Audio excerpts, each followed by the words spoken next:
midwife gazette එක සම්බන්ධව එයට අයතුම් කිරීමට හැකියාව ලැබෙන්නේ කුමන අවුරුදුවල උසස් පෙළ සමත් වුණ දරුවන්ටද? ගැසට් එක නිකුත් වෙන හරිම දිනේ ආර්ට් කරපු දරුවෙක් ඉන්නවා නම් කොමර්ස් කරපු දරුවෙක් ඉන්නවා නම් ඔබටත් හැකියාව තියෙනවා midwife කෙනෙක් වෙන්න. 19 20 යන අවුරුදුවල උසස් පෙළ සමත් වුණ දරුවන්ට ඕනෑම විෂය ධාරාවකින් උසස් පෙළ සමත් වුණ දරුවන්ට ලෝකයේ ඕනෑම රටක ඔබට midwife කෙනෙක් විදිහට සේවාව කිරීමට, රැකියාව කිරීමට අවස්ථාව ලැබෙනවා.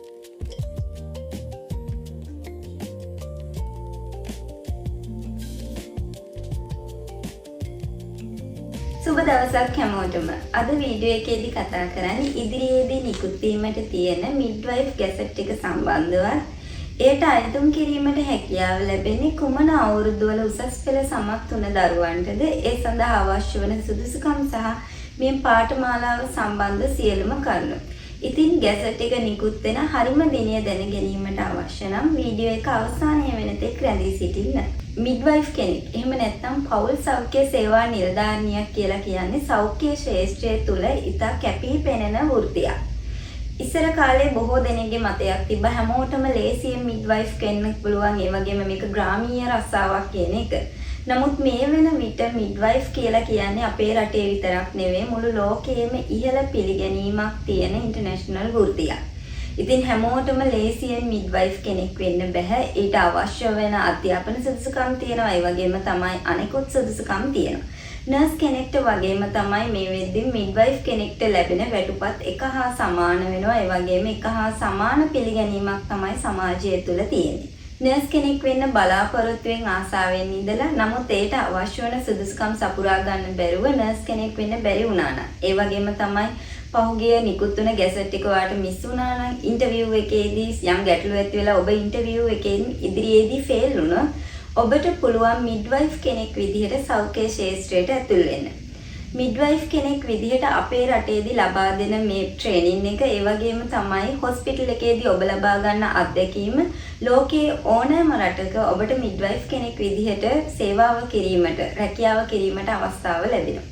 පෞල් සෞඛ්‍ය සේවා නිලධාරිනියෙක් වීමට ඔබට අවශ්‍ය වෙන අධ්‍යාපනික සුදුසුකම් ගැන කතා කරොත් අපොස සාමාන්‍ය පෙළ විභාගය දෙවරකට නොයැලී වාර ගණනකින් විෂයන් 6ක් සහ සම්මාන සාමාර්ථ 4ක් සහිතව පාස් වෙලා තියෙන්න ඕනේ.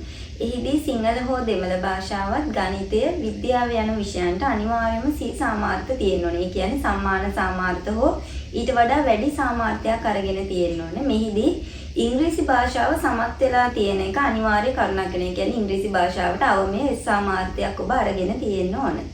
ඒ වගේම තමයි අපොස උසස් පෙළ විභාගය ගත්තොත් ඔබ කුමන හෝ විෂය ධාරාවකින් බයෝ වෙන්න පුළුවන්, මැත්ස් වෙන්න පුළුවන්, කොමර්ස්, ටෙක් ඕනෑම විෂය ධාරාවකින් එකවර සමත් වෙලා තියෙන්න ඕනේ. කියන්නේ විෂයන් 3ට අවමය සාමාර්ථ 3ක්වත් අරගෙන තියෙන්න ඕනේ මේට අයදුම් කිරීමට. මෙහිදී විශේෂම දේ තමයි ඔබ සාමාන්‍ය ඉංග්‍රීසි, ජෙනරල් ඉංග්‍රීසි හෝ කොමන් ටෙස්ට් එක පොදු පරීක්ෂණයේ සමත් වීම අනිවාර්ය කරුණක් වෙන්නේ නැහැ. NTS එකට අයදුම් කිරීමේදී අනිවාර්යයෙන්ම උසස් පෙළ විභාගයේ බයෝ, මැත්ස්, ඇග්‍රි සයන්ස් යන විෂයන් වලින් සමත් වෙලා තියෙන්න ඕනේ. නමුත් මෙහිදී විශේෂම දේ තමයි midwife කෙනෙක් වීමට ඔබ අනිවාර්යයෙන්ම බයෝ වලින් සමත් වෙලා තියෙන්න ඕනේ. ආර්ට් කරපු දරුවෙක් ඉන්නවා නම්, කොමර්ස් කරපු දරුවෙක් ඉන්නවා නම් ඔබටත් හැකියාව තියෙනවා midwife කෙනෙක් වෙන්න. නමුත් මෙහිදී සෞඛ්‍ය අමාත්‍යාංශය පැහැදිලිව සඳහන් කරනවා බයෝ වලින් සමත් වන දරුවන්ට වැඩි ප්‍රමුඛතාවයක් ලබා දෙනවා කියලා. ඒ කියන්නේ උදාහරණයක් විදිහට බයෝ වලින් S3ක් ගත්ත දරුවෙකුත් ඔන්න midwife වලට අයදුම් කරනවා. ඒ වගේම ආර්ට් වලින් A2 C එකක්, A2 B එකක් ගත්ත දරුවෙකුත් අයදුම් කරනවා. නමුත් මෙහිදී ඇප්ලිකේෂන් එක සලකා බැලීමේදී මෙහිදී වැඩි ඉඩකඩ, වැඩි ප්‍රමුඛ ස්ථානයක් ලබා දෙන අර බයෝ වලින් S3ක් ගත්ත දරුවට. මේ අධ්‍යාපනික සුදුසුකම් එක්කම ඔබගේ වයස අවුරුදු 18ත් 30ත් අතර වෙනවා නම්, ඒ වගේම උස අඩි 4යි අඟල් 10ක් හෝ ඒ සෙන්ටිමීටර වලින් 147.3ක් හෝ ඊට වඩා වැඩි උසක් වෙනවා නම් NTS එකට වගේම තමයි මෙහිදී උස සලකා බලනවා. ඒ වගේම තමයි අවිවාහක වෙන්න ඕන. මේ පුහුණු කාලය අවුරුදු 1කමාරක් පැවතෙන අතර ඒ කාලය තුලදීද ඔබ අවිවාහක වෙන්න ඕන. පුහුණුවෙන් පසුව රජය විසින් ගැසට් කරන ඔබට ස්ථීර පත්වීම් ලබා දෙන්න. මේ ස්ථීර පත්වීම් ලබා ගන්න තුරුද ඔබගේ අවිවාහක භාවය තියෙන්න ඕන. ගැසට් එක නිකුත් වෙන දිනය ගැන කතා කරොත් 2021 වර්ෂයේ තමයි අවසන් වරට midwife ගැසට් එකක් නිකුත් වුණේ. මේ සඳහා 2015, 16, 17 යන අවුරුදුවල උසස් පෙළ සමත් වුණ දරුවන්ට අයදුම් කිරීමට හැකියාව ලැබුණා. මේ වෙනකොට ඔවුන්ගේ ශේෂ්ත්‍ර පුහුණුවේ නියැලෙනවා. ඉතින් අවුරුදු 4කට පස්සේ නැවත මිඩ්වයිෆ් ගැසට් එකක් නිකුත් වුණේ නැහැ. පහුගිය සතියේ පවුල් සෞඛ්‍ය සේවා නිලධාරීන්ගේ සංගමය විසින් සාකච්ඡාවක් පැවැත්වුණා. එහිදී ඔවුන් ප්‍රකාශ කළා ලබන මාසය වෙන විට, ඒ කියන්නේ මේ අවුරුද්දේ අවසානය වන විට ගැසට් එකක් නිකුත් වීමට නියමිතව තියෙනවා කියලා. ඒ නිකුත් වීමට නියමිතව තියෙන ගැසට් එකට අයදුම් කිරීමට හැකියාව ලැබෙන්නේ 2018 19 20 යන අවුරුදුවල උසස් පෙළ සමත් වුණ දරුවන්ට. ඒ කියන්නේ 2020න් පස්සේ 21 22 23 24 යන අවුරුදු 5කම දරුවන්ට නැවත කාලයක් බලන් ඉන්න සිද්ධ වෙනවා ගැසට් එකක් එනතුරු.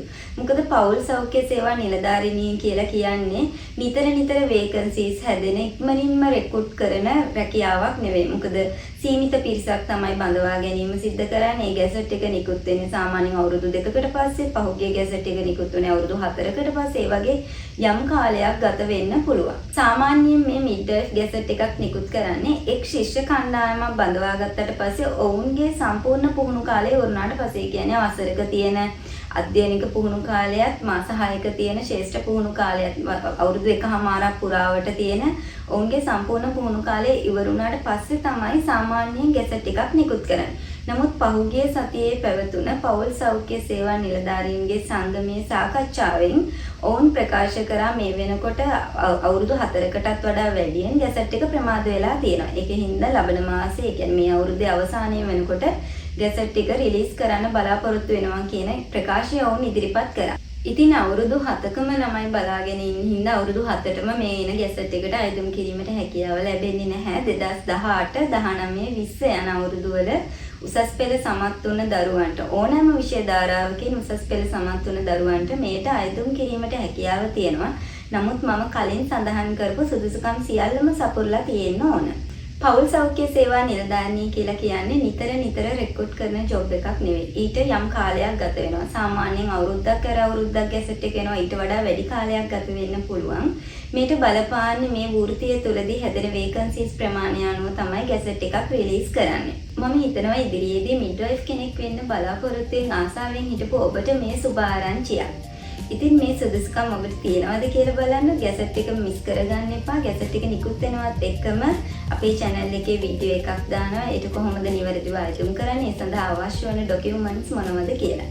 අපි තවත් දවසක අලුත් වීඩියෝ එකකින් හමු වෙමු.